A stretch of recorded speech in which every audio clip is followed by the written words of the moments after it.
ସତ୍ୟନିଷ୍ଠ ନରେନ। ଦିନେ ନରେନ ଓ ତାଙ୍କର ସାଙ୍ଗମାନଙ୍କର ଶ୍ରେଣୀ ଚାଲିଥିଲା ବେଳେ ପରସ୍ପର ମଧ୍ୟରେ ଗପ କରୁଥିଲେ। ହଠାତ୍ ଶିକ୍ଷକ କ'ଣ ପଢ଼ାଉଛନ୍ତି କହିବା ପାଇଁ ପିଲାମାନଙ୍କୁ ପଚାରିଲେ।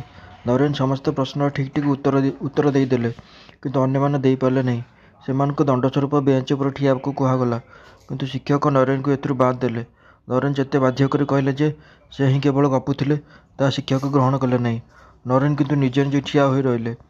ଯେତେବେଳେ ଏହା କରିବାକୁ ଶିକ୍ଷକ ବାରଣ କଲେ, ନରେନ ଉତ୍ତର ଦେଲେ, କିନ୍ତୁ ମୁଁ ଠିଆ ହେବି, କାରଣ ମୁଁ ହିଁ କେବଳ ଗପୁଥିଲି। ସତ୍ୟ ପ୍ରକାଶ କରିବାର ପ୍ରବଣତା ଓ ନ୍ୟାୟପରାୟଣତା ତାଙ୍କ ଜୀବନସାର ରହିଥିଲା। ନରେନଙ୍କୁ ଈଶ୍ୱରଙ୍କୁ ଖୋଜିବା। ପିଲାଦିନରୁ ତାଙ୍କ ମନରେ ଧର୍ମ ଭାବନା ଥିଲା। ସେ ପ୍ରକୃତ ସତ୍ୟ କ'ଣ ତାହା ଜାଣିବାକୁ ସଦାସର୍ବଦା ବ୍ୟସ୍ତ ହେଉଥିଲେ। ଏ ସତ୍ୟକୁ ଜାଣିବା ପାଇଁ ସେ ଯୁକ୍ତି ମଧ୍ୟ କରୁଥିଲେ। ପରୀକ୍ଷା ନ କରି କୌଣସି କଥାକୁ ବିଶ୍ୱାସ କରିବାକୁ ସେ ପସନ୍ଦ କରୁନଥିଲେ। ସେ ସବୁବେଳେ ଭାବୁଥିଲେ, ଈଶ୍ୱର କିଏ, ସେ କେଉଁଠି ଥାଆନ୍ତି, ଆମେ ତାଙ୍କୁ ଦେଖିପାରିବା କି ନାହିଁ, ଏ ବିଷୟରେ ସବୁବେଳେ ଚିନ୍ତା କରୁଥିଲେ। ସେ ଅତ୍ୟନ୍ତ ମନୋଯୋଗ ସହକାରେ ରାତିରେ ବହୁ ସମୟ ଯାଏ ଧ୍ୟାନରେ କଟାଉଥିଲେ। ଧ୍ୟାନ କଲେ ଈଶ୍ୱର ମିଳେ, ପିଲାଦିନରୁ ସେ ଏକଥା ବୁଝିଥିଲେ। ମନ କେତେ କଥା ଭାବେ। କେତେବେଳେ ମନକୁ ବାହାରର ଯାବତୀୟ ଚଞ୍ଚଳରୁ ଅଲଗା ରଖି ଗୋଟିଏ ନାମ ବା ରୂପର ଚିନ୍ତାରେ ରଖିଲେ ମନ ପବିତ୍ର ହୁଏ।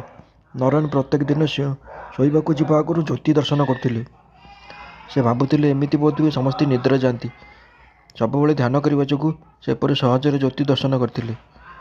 ନରେନ ସବୁବେଳେ ସତ୍ୟ କହୁଥିଲେ। ସେ ଫୁଲ ପରି ଥିଲେ ପବିତ୍ର। ଈଶ୍ୱରଙ୍କୁ ଦେଖିବା ପାଇଁ ସେ ବ୍ୟାକୁଳ ଥିଲେ। ତାଙ୍କୁ ଈଶ୍ୱରଙ୍କ ଭଜନ ବୋଲିବାକୁ ଭଲ ଲାଗେ। ସେ ସମୟରେ ବିଶିଷ୍ଟ ଧର୍ମାଚାର୍ଯ୍ୟମାନଙ୍କୁ ପଚାରୁଥିଲେ, ଆପଣ ଈଶ୍ୱରଙ୍କୁ ଦେଖିଛନ୍ତି କି? ସେ ଭାବୁଥିଲେ, କେହି ଲୋକ କ'ଣ ଈଶ୍ୱରଙ୍କୁ ଦେଖିଛନ୍ତି କି? ବିଏ ପଢ଼ିବା ସମୟରେ ମା ବାପା ପୁଅକୁ ବିବାହ ଦେବା ପାଇଁ ଚେଷ୍ଟା କଲେ। ବିଶ୍ୱନାଥ ବାବୁଙ୍କ ବନ୍ଧୁ ବିବାହ ପ୍ରସ୍ତାବ ପଠାଇଲେ। ପୁଅକୁ ସେ ବିଲାତ ପଠାଇବେ, ମାତ୍ର ନରେନ୍ଦ୍ରନାଥ ଆଦୌ ରାଜି ହେଲେ ନାହିଁ। ସେ ସ୍ପଷ୍ଟ କରି କହିଦେଲେ, ସେ ବିବାହ କରିବେ ନାହିଁ। ସେତେବେଳେ ବ୍ରାହ୍ମମାନେ ଥିଲେ ନିରାକାରୀ ଈଶ୍ୱର ବିଶ୍ୱାସୀ। ସେମାନଙ୍କ ଭିତରେ କୁସଂସ୍କାର ନାହିଁ। ସ୍ତ୍ରୀ ଲୋକମାନଙ୍କର ସ୍ୱାଧୀନତା ରହିଛି। କେଶବଚନ୍ଦ୍ର ସେନ ସେମାନଙ୍କର ନେତା। ସେ ତରୁଣମାନଙ୍କୁ ବ୍ରାହ୍ମ ଧର୍ମ ଓ ସାଧନା ପଥକୁ ଆକର୍ଷଣ କରୁଥିଲେ। ନରେନ୍ଦ୍ରନାଥ ଦୁଇ ଜଣ ବନ୍ଧୁଙ୍କ ସାଙ୍ଗରେ ବ୍ରାହ୍ମ ସମାଜରେ ଯୋଗ ଦେଲେ। ନିୟମିତ ଧ୍ୟାନ ଓ ଭଜନ ଗାଉଥିଲେ। ତଥାପି ତାଙ୍କ ମନରେ ରହିଥିଲା ସେହି ପ୍ରଶ୍ନ, କେହି କ'ଣ ଈଶ୍ୱରଙ୍କୁ ଦେଖିଛନ୍ତି? ତାଙ୍କ କଲେଜର ଅଧ୍ୟାପକ ହେଷ୍ଟିଙ୍ଗ ଇଂରାଜୀ ପଢ଼ାଇବା ସମୟରେ କବି ୱାର୍ଡସୱାର୍ଥଙ୍କ ବିଷୟରେ କହିଲେ, ସେ କିପରି ପ୍ରକୃତିର ମନୋରମ ଦୃଶ୍ୟ ଦେଖି ବୟସଜ୍ଞା ହରାଇ ବସୁଥିଲେ ଏବଂ ସମାଧିସ୍ଥ ହେଉଥିଲେ। ସେ ଛାତ୍ରମାନଙ୍କୁ କହିଲେ, ମନର ପବିତ୍ରତା ଓ ଏକାଗ୍ରତା ହେତୁ ସମାଧି ହୁଏ। କଲିକତା ଦକ୍ଷିଣେଶ୍ୱରଠାରେ ଶ୍ରୀରାମକୃଷ୍ଣ ବାରମ୍ବାର ଏହିପରି ସମାଧିସ୍ଥ ହୁଅନ୍ତି ବୋଲି ସେ ଉଲ୍ଲେଖ କଲେ। ଦିନେ ତାଙ୍କର ପ୍ରତିବେଶୀ ସୁରେନ୍ଦ୍ର ବାବୁ ଆସି କହିଲେ, ଆରେ ନରେନ, ଆମ ଘରକୁ ପରମହଂସ ଶ୍ରୀରାମକୃଷ୍ଣ ଆସିଛନ୍ତି। ସେ ଗୀତ ଶୁଣିବାକୁ ଭାରି ଭଲ ପାଆନ୍ତି। ଚାଲ ତାଙ୍କୁ ଗୀତ ଶୁଣାଇ ଆସିବୁ। ନରେନ ତାଙ୍କ ଘରେ ପହଞ୍ଚି ମଧୁର ସୁରରେ ଗୀତ ଗାଇଲେ। ଶ୍ରୀରାମକୃଷ୍ଣ ତାଙ୍କ ଗୀତ ଶୁଣି ତନ୍ମୟ ହୋଇଗଲେ। ତାଙ୍କର ବାହ୍ୟ ଜ୍ଞାନ ରହିଲା ନାହିଁ। ଗୀତ ଶେଷରେ ତନ୍ମୟତା ଭାଙ୍ଗିଯିବାରୁ ଶ୍ରୀରାମକୃଷ୍ଣ ନରେନଙ୍କୁ ଦକ୍ଷିଣେଶ୍ୱର ଆସିବାକୁ ନିମନ୍ତ୍ରଣ କଲେ। କିଛି ଦିନ ପରେ ନରେନ୍ଦ୍ରନାଥ କେତେଜଣ ବନ୍ଧୁଙ୍କୁ ନେଇ ଦକ୍ଷିଣେଶ୍ୱର ଗଲେ। ଶ୍ରୀରାମକୃଷ୍ଣଙ୍କ ନିକଟରେ ନରେନ୍ଦ୍ରଙ୍କୁ ଦକ୍ଷିଣେଶ୍ୱର ଆସିବା ଦେଖି ଶ୍ରୀରାମକୃଷ୍ଣ ଅତ୍ୟନ୍ତ ଆନନ୍ଦିତ ହେଲେ। ସେ ଯେପରି ତାଙ୍କ ବାଟକୁ ଚାହିଁ ବସିଥିଲେ। ତାଙ୍କୁ ଦେଖିବା ମାତ୍ରେ ପଚାରିଲେ, ଏତେ ଦିନ ପରେ ଆସିଲୁ? ନରେନଙ୍କ ମନରେ ସେହି ପ୍ରଶ୍ନ। ସେ ପଚାରିଲେ, ଆପଣ କ'ଣ ଈଶ୍ୱରଙ୍କୁ ଦେଖିଛନ୍ତି? ଶ୍ରୀରାମକୃଷ୍ଣ ହସି ହସି ଉତ୍ତର ଦେଲେ, ହଁ ଦେଖିଛି, କଥା ହୋଇଛି, ଏଇ ଯେମିତି ତୋ ସାଙ୍ଗରେ ଯେମିତି କଥା ହେଉଛି। ତୁ ଯଦି ଦେଖିବାକୁ ଚାହୁଁ, ତେବେ ତୋତେ ମଧ୍ୟ ଦେଖା ଦେଇପାରେ। ନରେନ ଏହା ଶୁଣି ଆଶ୍ଚର୍ଯ୍ୟ ହେଲେ ଓ ଆନନ୍ଦିତ ହେଲେ। ଏତେ ଦିନ ପରେ ସେ ତାଙ୍କ ମନରେ ଉଠିଥିବା ପ୍ରଶ୍ନର ଉତ୍ତର ଠିକ୍ ଭାବରେ ପାଇଛନ୍ତି। ସେ ମନୋଯୋଗ ସହକାରେ ଶ୍ରୀରାମକୃଷ୍ଣଙ୍କ କଥା ଶୁଣିବାକୁ ଲାଗିଲେ। ଶ୍ରୀରାମକୃଷ୍ଣ ନରେନ୍ଦ୍ରଙ୍କ ବିଷୟରେ ଜାଣିଥିଲେ। ସେ ଦେଖିଥିଲେ ନରେନ୍ଦ୍ରନାଥ ସପ୍ତର୍ଷି ମଣ୍ଡଳରୁ ଆସିଛନ୍ତି, ମଣିଷ ଶରୀର ଜଗତର କଲ୍ୟାଣ ପାଇଁ। ସେ ନରେନଙ୍କୁ ଗୀତ ଗାଇବାକୁ କହିଲେ। ନରେନ ମନ ଚାଲ ନିକେତନ ଗୀତଟି ସୁମଧୁର ସ୍ୱରରେ ଗାଇଲେ। ଗୀତ ଶେଷ ହେବା ପରେ ସେ ନରେନ୍ଦ୍ରଙ୍କୁ ଏକ ଘର ଭିତରକୁ ନେଇ ତାଙ୍କ ହାତ ଧରି ଆନନ୍ଦରେ କାନ୍ଦିବାକୁ ଲାଗିଲେ ଏବଂ କହିଲେ, ଏତେ ଦିନ ପରେ ତୁମେ ଆସିଲ, ତୁମ ପାଇଁ ମୁଁ ପ୍ରତୀକ୍ଷା କରିଛି, ତା ଟିକେ ଭାବିଲ ନାହିଁ? ନରେନ୍ଦ୍ରଙ୍କୁ ନିଜ ହାତରେ ସନ୍ଦେଶ ଖୁଆଇଲେ ଏବଂ ପୁଣି ଏକାକୀ ଆସିବାକୁ ଅନୁରୋଧ କଲେ। ନରେନ୍ଦ୍ର ଶ୍ରୀରାମକୃଷ୍ଣଙ୍କ ଆଚରଣରେ ଆଶ୍ଚର୍ଯ୍ୟ ହେଲେ, କିନ୍ତୁ ସେ ଜାଣିଲେ ଯେ ଶ୍ରୀରାମକୃଷ୍ଣ ଏକ ମହାତ୍ୟାଗୀ ଓ ମହାପବିତ୍ର ବ୍ୟକ୍ତି। ସେ ମନ ଭିତରେ ତାଙ୍କ ପ୍ରତି ଶ୍ରଦ୍ଧାଭାବ ପୋଷଣ କଲେ। ଏହା ଥିଲା ନରେନ୍ଦ୍ରଙ୍କ ସହିତ ରାମକୃଷ୍ଣଙ୍କର ପ୍ରଥମ ସାକ୍ଷାତ। ମାସକ ପରେ ନରେନ୍ଦ୍ର ପୁଣି ଆକର୍ଷିତ ହୋଇ ଦକ୍ଷିଣେଶ୍ୱର ଆସିଲେ। ଶ୍ରୀରାମକୃଷ୍ଣ ନିଜର ସ୍ପର୍ଶ ଦ୍ୱାରା ନରେନ୍ଦ୍ରଙ୍କ ଭିତରେ ଆଧ୍ୟାତ୍ମିକ ଶକ୍ତି ଉଦ୍ରେକ କରିବାକୁ ଇଚ୍ଛା କରିଥିଲେ। ନରେନ୍ଦ୍ରଙ୍କ ଭିତରେ ଏକ ଅଦ୍ଭୁତ ପରିବର୍ତ୍ତନ ସୃଷ୍ଟି ହେବାକୁ ଲାଗିଲା। ସେ ଆତଙ୍କରେ ଚିତ୍କାର କରି କହିଲେ, ଆପଣ ମୋତେ ଏ କ'ଣ କଲେ? ମୋର ଯେ ବାପା ମା ଅଛନ୍ତି। ଶ୍ରୀରାମକୃଷ୍ଣ ହସି ହସି ନରେନ୍ଦ୍ରଙ୍କ ଛାତିରେ ହାତ ରଖି ତାଙ୍କୁ ପ୍ରକୃତିସ୍ଥ କଲେ। ଶ୍ରୀରାମକୃଷ୍ଣଙ୍କ ପାଦ ତଳୁ ଲୋଟି ପଡ଼ିବାକୁ ତାଙ୍କ ମନ ଚାହିଁଲେ ମଧ୍ୟ ନିଜର ବୁଦ୍ଧି ତାଙ୍କୁ ଟାଣି ଧରିଲା। ସେ ଭାବିଲେ, ଯାହା ଯୁକ୍ତି ଦ୍ୱାରା ସିଦ୍ଧ ନ ହୋଇଛି ତାକୁ ଗ୍ରହଣ କରାଯାଇ ନପାରେ। ଶ୍ରୀରାମକୃଷ୍ଣ କୌଣସି ମୁଦ୍ରା ବା ଧାତୁ ସ୍ପର୍ଶ କଲେ ଅସହ୍ୟ ଯନ୍ତ୍ରଣା ଅନୁଭବ କରୁଥିଲେ। ଏହା ତାଙ୍କର ଛଳନା ନା ପ୍ରକୃତରେ ହୁଏ, ଏହାକୁ ପରୀକ୍ଷା କରିବା ପାଇଁ ଶ୍ରୀରାମକୃଷ୍ଣ ନଥିବା ବେଳେ ତାଙ୍କ ବିଛଣା ତଳେ ଗୋଟିଏ ରୂପାର ମୁଦ୍ରା ନରେନ୍ଦ୍ର ରଖିଦେଇ ପଞ୍ଚବଟୀ ଆଡ଼େ ଚାଲିଗଲେ। ଶ୍ରୀରାମକୃଷ୍ଣ ଆସି ନିଜର ବିଛଣା ଉପରେ ବସିବା ମାତ୍ରେ ଯନ୍ତ୍ରଣାରେ କାତର ହେଲେ। ବିଛଣା ଖୋଜାଖୋଜି କରିବାରୁ ଟଙ୍କାଟି ମିଳିଲା। ନରେନ୍ଦ୍ରନାଥ ତାଙ୍କୁ ପରୀକ୍ଷା କରିବାକୁ ଏପରି କରିଛି ଜାଣି ଖୁସି ହେଲେ। ନରେନ୍ଦ୍ରଙ୍କ ଜୀବନର ଗତିପଥ ବଦଳିଗଲା। ଶ୍ରୀରାମକୃଷ୍ଣ ନରେନ୍ଦ୍ରଙ୍କୁ ଅତ୍ୟନ୍ତ ଭଲ ପାଉଥିଲେ। ଦିନେ ନରେନ୍ଦ୍ର ପଚାରିଲେ, ମୋତେ ଏତେ ଭଲ ପାଉଛନ୍ତି କାହିଁକି? ଏହା ଭଲ ନୁହେଁ। ଭରତ ରାଜା ମୃଗକୁ ମନରେ ଭାବି ଭାବି ଶେଷକୁ ମୃଗ ହୋଇ ଜନ୍ମଗ୍ରହଣ କଲେ। ସେ କଥା କ'ଣ ଭୁଲିଗଲେ? ଶ୍ରୀରାମକୃଷ୍ଣ ଏହା ଶୁଣି ହସି ହସି କହିଲେ, ଠିକ୍ କଥା। ମୁଁ ତୋତେ ନ ଦେଖି ରହିପାରୁନାହିଁ। ତାହା ନ ହେଲେ କ'ଣ ହେବ? ସେ ମା'ଙ୍କ ନିକଟକୁ ଯାଇ ଫେରିଆସି କହିଲେ, ତୋ କଥାକୁ ମୁଁ ମାନେ ନାହିଁ। ମା' କହିଛନ୍ତି, ତୋ ଭିତରେ ନାରାୟଣଙ୍କୁ ଦେଖେ ବୋଲି ତୋତେ ଏତେ ଭଲ ପାଏ। ଯେଉଁଦିନ ତାହା ଦେଖି ନ ପାରିବି ସେଦିନଠାରୁ ତୋ ମୁହଁ ଚାହିଁବି ନାହିଁ। ଶ୍ରୀରାମକୃଷ୍ଣଙ୍କ ପ୍ରତି ନରେନ୍ଦ୍ର ଦିନକୁ ଦିନ ବେଶୀ ବେଶୀ ଆକୃଷ୍ଟ ହେଲେ। BA ପାସ୍ କରି ନରେନ୍ଦ୍ର ଆଇନ ପଢ଼ିଲେ। ସେ ସମୟରେ ହଠାତ୍ ତାଙ୍କର ପିତାଙ୍କର ମୃତ୍ୟୁ ହୋଇଗଲା। ବହୁ ଖର୍ଚ୍ଚ ହେତୁ ତାଙ୍କ ପିତା କିଛି ସଞ୍ଚୟ କରିପାରି ନଥିଲେ। ପରିବାରର ଭାର ନରେନ୍ଦ୍ରଙ୍କ ଉପରେ ପଡ଼ିଲା। ନରେନ୍ଦ୍ର କିପରି ଚଳିବେ କିଛି ଭାବିପାରିଲେ ନାହିଁ। କିଛି ଦିନ ଶିକ୍ଷକତା କରି ସଂସାର ଚଳାଇବାକୁ ଲାଗିଲେ। ଦୁଃଖ କଷ୍ଟ, ଆର୍ଥିକ ଅନାଟନ ଓ ଲୋକମାନଙ୍କର ଅବିଶ୍ୱାସ ତାଙ୍କୁ ବହୁତ ଆଘାତ ଦେଲା। ଦିନେ ଅଭ୍ୟାସ ଅନୁସାରେ ଭଗବାନଙ୍କ ନାମ ନେଇ ଶେଯକୁ ଉଠିଲେ। ଏହା ଶୁଣି ମା' କହିଲେ, ତୁ ଦିନରାତି ଭଗବାନ ଭଗବାନ କହୁଛୁ, କିନ୍ତୁ ଭଗବାନ ତ ସବୁ କରିଦେଲେ। ଆମର କ'ଣ ଦୁଃଖ କଷ୍ଟ ସତରେ ଚାଲିଗଲା? ନରେନ୍ଦ୍ର ଦକ୍ଷିଣେଶ୍ୱରକୁ ଯାଇ ଶ୍ରୀରାମକୃଷ୍ଣଙ୍କୁ କହିଲେ, ଆପଣ କହନ୍ତି ଯେ ଖାଲି ପେଟରେ ଧର୍ମ ହୁଏ ନାହିଁ। ବର୍ତ୍ତମାନ ଆମ ପରିବାରର ଅନ୍ନ ବସ୍ତ୍ରର ଅଭାବ। ଆପଣ ମା' କାଳୀଙ୍କୁ କହି ଏହା ଦୂର କରିଦିଅନ୍ତୁ। ଶ୍ରୀରାମକୃଷ୍ଣ କହିଲେ, ତୁ ମୋର ମା'କୁ ମାନୁନାହୁଁ। ମା' ତୋତେ ପରୀକ୍ଷା କରୁଛନ୍ତି। ଯା, ଆଜି ମଙ୍ଗଳବାର। ଆଜି ରାତିରେ ମା' ନିକଟକୁ ଯାହା ଚାହିଁବୁ ତାହା ପାଇବୁ। ନରେନ୍ଦ୍ର ମା' କାଳୀଙ୍କ ମନ୍ଦିରକୁ ଗଲେ। ଆଲୋକରେ ସୁଶୋଭିତ ମନ୍ଦିର ମଧ୍ୟରେ ମା' ବୀର ସନ୍ତାନ ଅପେକ୍ଷାରେ ଠିଆ ହୋଇଛନ୍ତି। ନରେନ୍ଦ୍ର ଅପଲକ ଦୃଷ୍ଟିରେ ମା' କାଳୀଙ୍କ ଅପୂର୍ବ ମୂର୍ତ୍ତିକୁ ଦେଖିବାକୁ ଲାଗିଲେ। ସେ ତାଙ୍କର ଆସିବାର ଉଦ୍ଦେଶ୍ୟ ଭୁଲିଗଲେ। ସେ ତାଙ୍କୁ ପ୍ରାର୍ଥନା କରି ମାଗିଲେ, ମା' ମୋତେ ବିବେକ ବୈରାଗ୍ୟ ଦିଅ। ମା' ମୋତେ ଜ୍ଞାନ ଦିଅ, ଭକ୍ତି ଦିଅ। ଶ୍ରୀରାମକୃଷ୍ଣ ତାଙ୍କୁ ପଚାରିଲେ, ମା' କ'ଣ କହିଲେ? ନରେନ୍ଦ୍ର କହିଲେ, ମୁଁ ତାଙ୍କୁ ମାଗିବାକୁ ଭୁଲିଗଲି। ଏହିପରି 3 ଥର ଯାକ ସେ ମା'ଙ୍କ ନିକଟକୁ ଯାଇ ବିବେକ ବୈରାଗ୍ୟ, ଜ୍ଞାନ, ଭକ୍ତି ମାଗିଲେ। ସେ ଶ୍ରୀରାମକୃଷ୍ଣଙ୍କୁ କହିଲେ, ମୁଁ ମା'ଙ୍କୁ ଅର୍ଥ ପାଇଁ କିପରି କହିଥାନ୍ତି? କଳ୍ପତରୁ ନିକଟରୁ ସେ ଲାଉ କଖାରୁ କିପରି ମାଗିଥାନ୍ତେ? ଶ୍ରୀରାମକୃଷ୍ଣ କହିଲେ, ତୋ କପାଳରେ ସଂସାର ସୁଖ ନାହିଁ। ତେବେ ମୁଁ ଆଶୀର୍ବାଦ କରୁଛି, ତୁମ ଘରେ ମୋଟା ଭାତ ଓ ଲୁଗାର ଅଭାବ ହେବ ନାହିଁ। ନରେନ୍ଦ୍ରଙ୍କର ଶ୍ରୀରାମକୃଷ୍ଣଙ୍କୁ ଆଉ ପରୀକ୍ଷା କରିବାର କୌଣସି ଆବଶ୍ୟକତା ରହିଲା ନାହିଁ। ସେ ସେହିଦିନଠାରୁ ତାଙ୍କ କଥାରେ ସମ୍ପୂର୍ଣ୍ଣ ବିଶ୍ୱାସ କରି ତାଙ୍କରି ନିର୍ଦ୍ଦେଶ ଅନୁସାରେ ସାଧନ ପଥ ଧରି ଈଶ୍ୱର ଲାଭ ପାଇଁ ଅକ୍ଳାନ୍ତ ସାଧନା କଲେ ଏବଂ ଶ୍ରୀରାମକୃଷ୍ଣଙ୍କ କୃପା ହେତୁ ଈଶ୍ୱରଙ୍କୁ ସାକ୍ଷାତ କଲେ। ବରାହନଗର ମଠରେ ଗୁରୁ ଭ୍ରାତାଙ୍କ ସହ ନରେନ୍ଦ୍ର। 1885 ଖ୍ରୀଷ୍ଟାବ୍ଦର ମଧ୍ୟଭାଗରେ ଶ୍ରୀରାମକୃଷ୍ଣ ଦୁରାରୋଗ୍ୟ ଓ ଗଳା କର୍କଟ ରୋଗରେ ଆକ୍ରାନ୍ତ ହେଲେ। ତାଙ୍କର ଚିକିତ୍ସା ପାଇଁ ତାଙ୍କୁ କାଶୀପୁର ଉଦ୍ୟାନ ବାଟିରେ ନେଇ ରଖାଗଲା। ନରେନ୍ଦ୍ରଙ୍କ ନେତୃତ୍ୱରେ ଯୁବକ ଭକ୍ତମାନେ ତାଙ୍କର ସେବା କରୁଥିଲେ।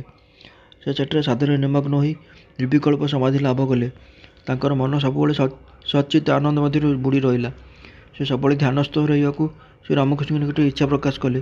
ଶ୍ରୀରାମକୃଷ୍ଣ ଏହା ଶୁଣି କହିଲେ, ମା' ତୋତେ ବର୍ତ୍ତମାନ ସବୁ କିଛି ଦେଖାଇଦେଲେ। ଏବେ ତାଲା ବନ୍ଦ ହୋଇ ରହିଲା। ଚାବି ରହିଲା ମୋ ପାଖରେ। ଶ୍ରୀରାମକୃଷ୍ଣ ତାଙ୍କୁ କହିଥିଲେ, ତୁ ଗୋଟାଏ ପ୍ରକାଣ୍ଡ ବରଗଛ ହେବୁ ଏବଂ ତୋର ଛାଇରେ ହଜାର ହଜାର ଲୋକ ଆଶ୍ରୟ ପାଇବେ। କିନ୍ତୁ ତା ନ ହୋଇ ତୁ କେବଳ ନିଜର ମୁକ୍ତି ଚାହୁଁଛୁ। ପରେ ଶ୍ରୀରାମକୃଷ୍ଣ କହିଥିଲେ, ନରେନ୍ଦ୍ର ଲୋକଶିକ୍ଷା ଦେବ। ନରେନ୍ଦ୍ର ପ୍ରତିବାଦ କଲେ। ସେ କହନ୍ତି, ତୁ ନିଶ୍ଚୟ ପାରିବୁ। ଶ୍ରୀରାମକୃଷ୍ଣଙ୍କ ଦେହ କ୍ରମଶଃ ଅଧିକ ଖରାପ ଆଡ଼କୁ ଗତି କଲା ଓ ସେ 1886 ଖ୍ରୀଷ୍ଟାବ୍ଦ 16 ଅଗଷ୍ଟରେ ଦେହତ୍ୟାଗ କଲେ। ସେ ଦେହତ୍ୟାଗ କରିବା ପୂର୍ବରୁ ନରେନ୍ଦ୍ରଙ୍କୁ କହିଲେ, ମୁଁ ତୁମକୁ ମୋର ସମସ୍ତ ଆଧ୍ୟାତ୍ମିକ ଶକ୍ତି ଦାନ କରିଛି।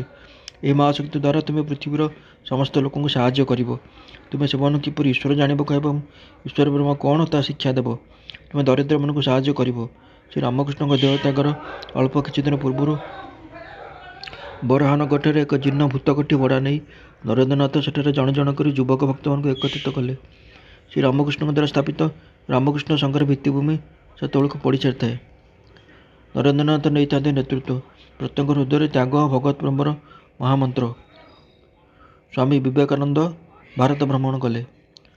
ବରାହନଗର ମଠରେ କିଛି କାଳ ରହି ସ୍ୱାମୀ ବିବେକାନନ୍ଦ ଗୁରୁ ଭାଇମାନଙ୍କୁ ଏକତ୍ର କଲେ ଏବଂ ରାମକୃଷ୍ଣ ସଂଘକୁ ମଜବୁତ କରି ଗଢ଼ି ତୋଳିବା ପାଇଁ ଚେଷ୍ଟା କଲେ। ତାଙ୍କର ଗୁରୁ ଭାଇମାନେ ତୀର୍ଥ ଭ୍ରମଣରେ ଗଲେ। 1888 ଖ୍ରୀଷ୍ଟାବ୍ଦରେ ସ୍ୱାମୀଜୀ ତୀର୍ଥ ଭ୍ରମଣରେ ଯାଇ କାଶୀ, ଆଗ୍ରା ଓ ବୃନ୍ଦାବନ ପ୍ରଭୃତି ଦେଖିଲେ। ଏହି ସମୟରେ ତାଙ୍କର ଶ୍ରୀ ଶରତଚନ୍ଦ୍ର ଗୁପ୍ତଙ୍କ ସହିତ ପରିଚୟ ହେଲା। ସେ ତାଙ୍କ ସାଙ୍ଗରେ ତାଙ୍କ ଘରେ ରହିଲେ। ସ୍ୱାମୀଜୀଙ୍କ ମନରେ ସବୁବେଳେ ଥିଲା ଚିନ୍ତା।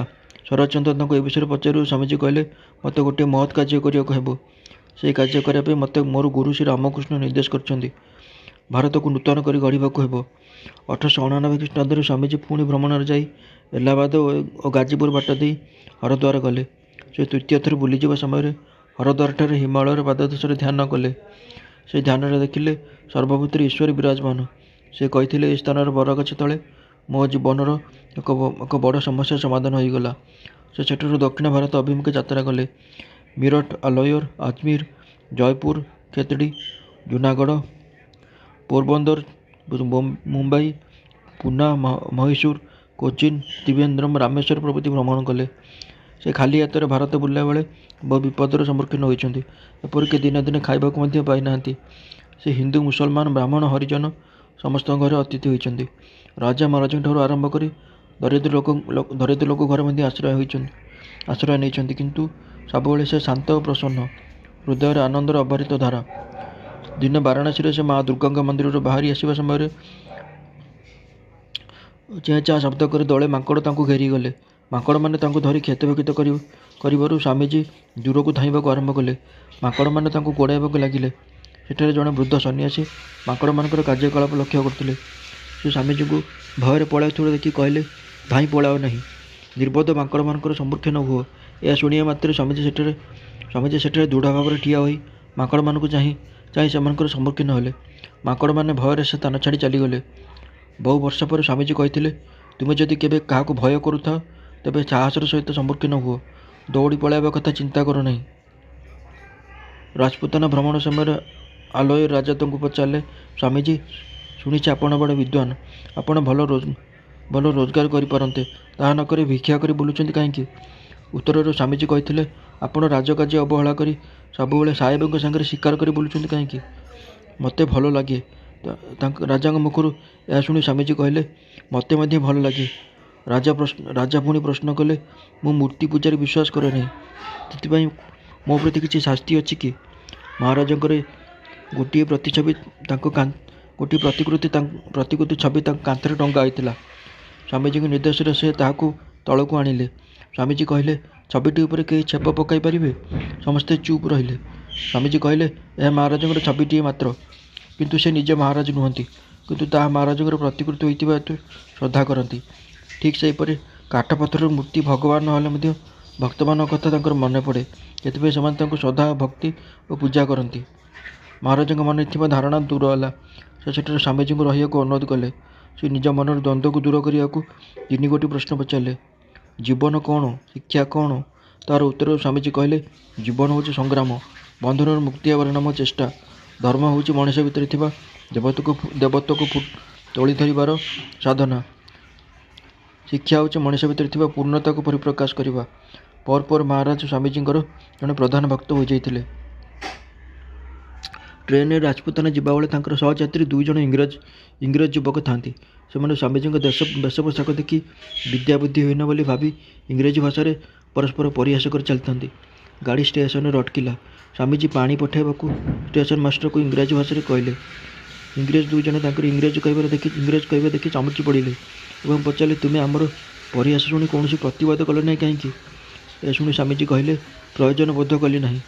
ହିନ୍ଦୁକ ଲୋକ ପୂର୍ବରୁ ଦେଖିଛି, ପ୍ରଥମ ନୁହେଁ। ସେ ଦୁହିଁଙ୍କର ମୁହଁ ଲାଲ ପଡ଼ିଗଲା।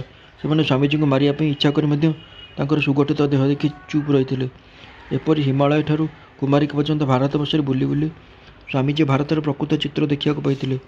ସ୍ୱାମୀଜୀ ଦେଖିଲେ ଭାରତରେ ଦରିଦ୍ର, ପତିତ, ପାପୀମାନଙ୍କର ବନ୍ଧୁ କେହି ନାହିଁ, ସାହାଯ୍ୟ କରିବାକୁ କେହି ନାହିଁ। ସମାଜ ଅତି ନିଷ୍ଠୁର ଭାବରେ ସେମାନଙ୍କ ଉପରେ ଆଘାତ କରୁଛି।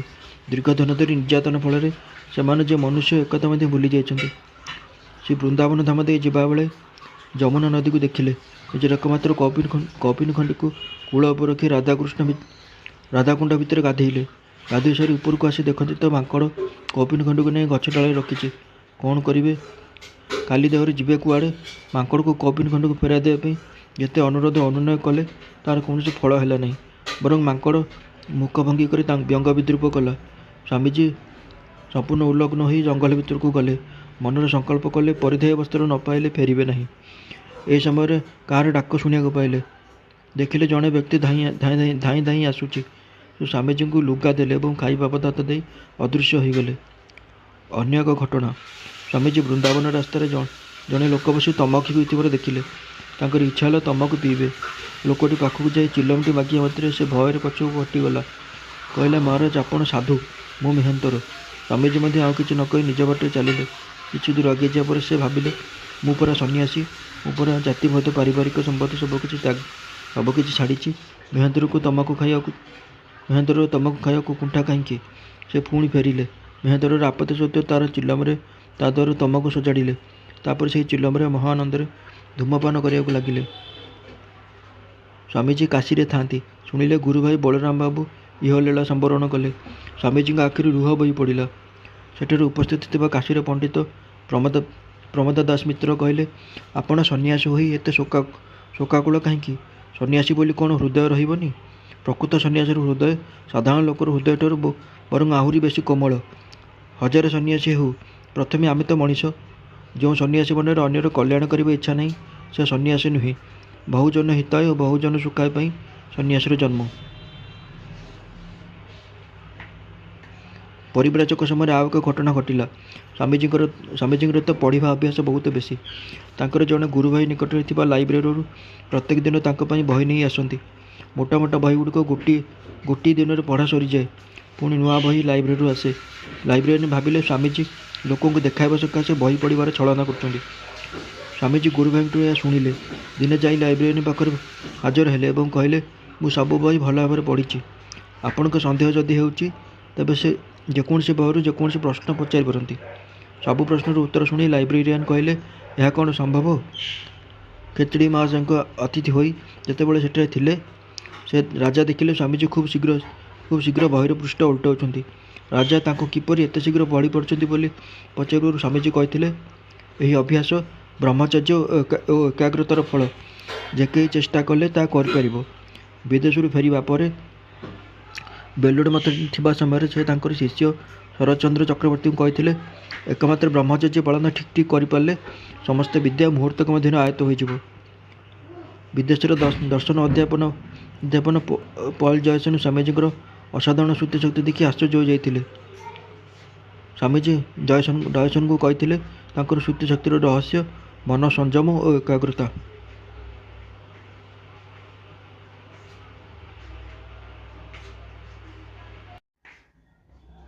ସତ୍ୟନିଷ୍ଠ ନରେନ। ଦିନେ ନରେନ ଓ ତାଙ୍କର ସାଙ୍ଗମାନଙ୍କର ଶ୍ରେଣୀ ଚାଲିଥିଲା ବେଳେ ପରସ୍ପର ମଧ୍ୟରେ ଗପ କରୁଥିଲେ। ହଠାତ୍ ଶିକ୍ଷକ